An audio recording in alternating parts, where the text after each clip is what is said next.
Le 75e anniversaire de la Journée des Nations Unies marque l'entrée en vigueur de la charte de cette organisation mondiale en 1945. La commémoration de cet anniversaire qui coïncide avec les 60 ans d'indépendance d'environ 14 pays francophones est célébrée dans le contexte de la pandémie de Covid-19 qui défie l'humanité.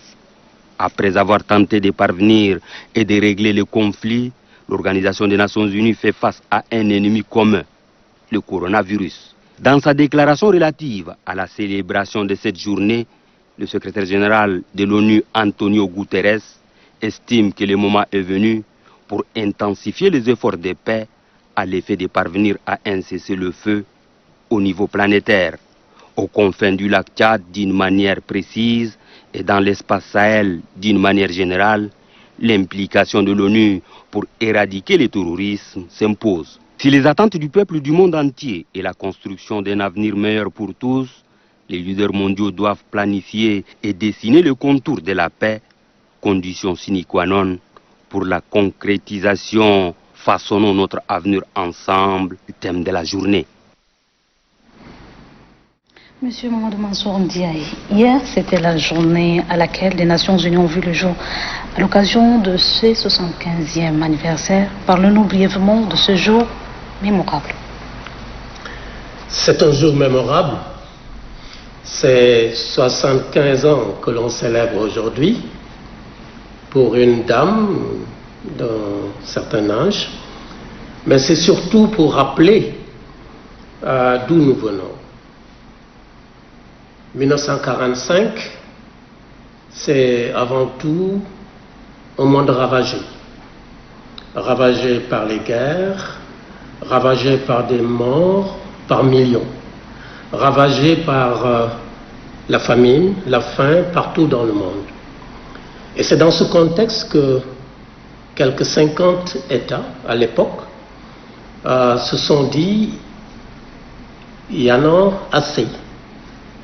On ne peut plus vivre dans un monde de boucherie. Et ils se sont réunis.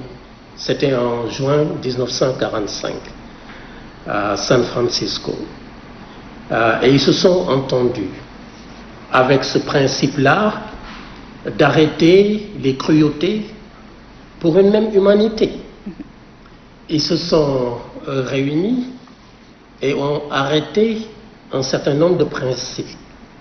Et ce sont ces principes-là que l'on connaît aujourd'hui sous l'acception de la Charte des Nations Unies.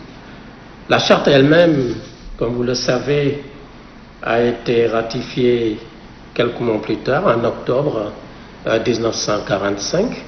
Et immédiatement après, en novembre 1945, l'Organisation des Nations Unies a été créée, telle que nous la connaissons aujourd'hui, avec ses organes exécutifs, que sont le Conseil de sécurité, l'Assemblée générale, le Conseil économique et social, le Tribunal international, par exemple.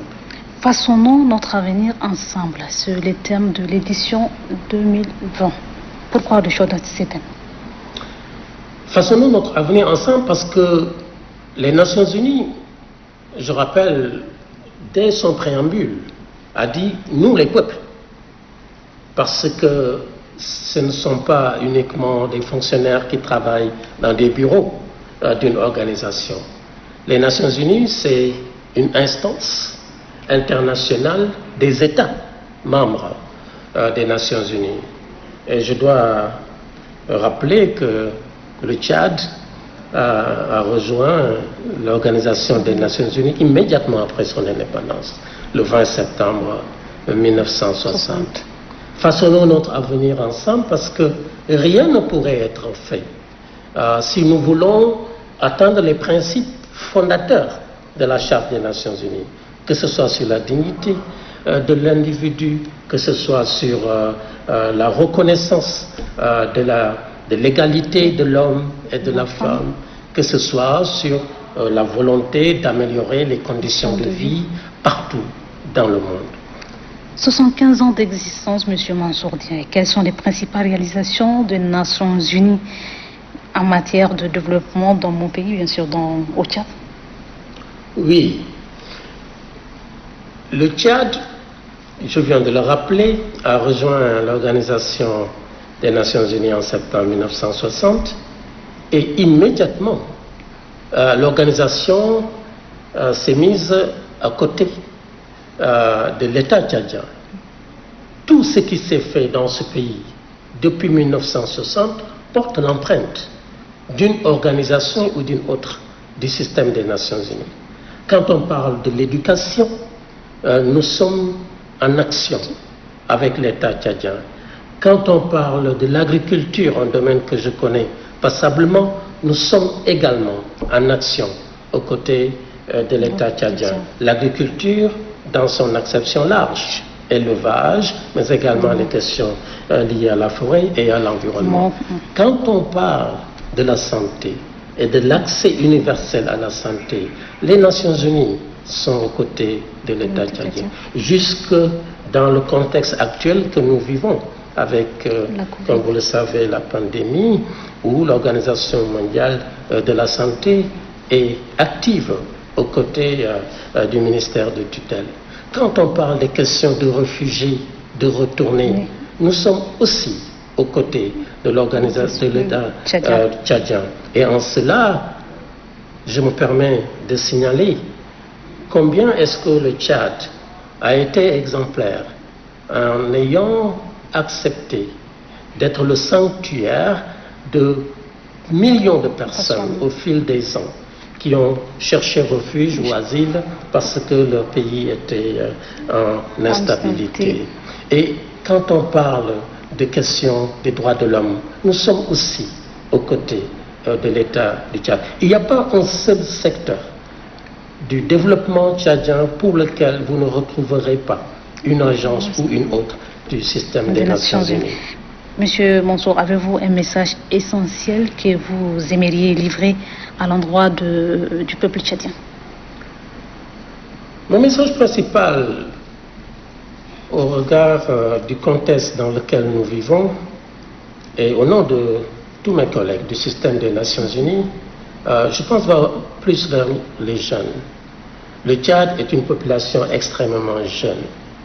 Et nous avons suivi récemment les débats autour du 60e anniversaire de l'indépendance et de tout ce qui a été fait dans le pays.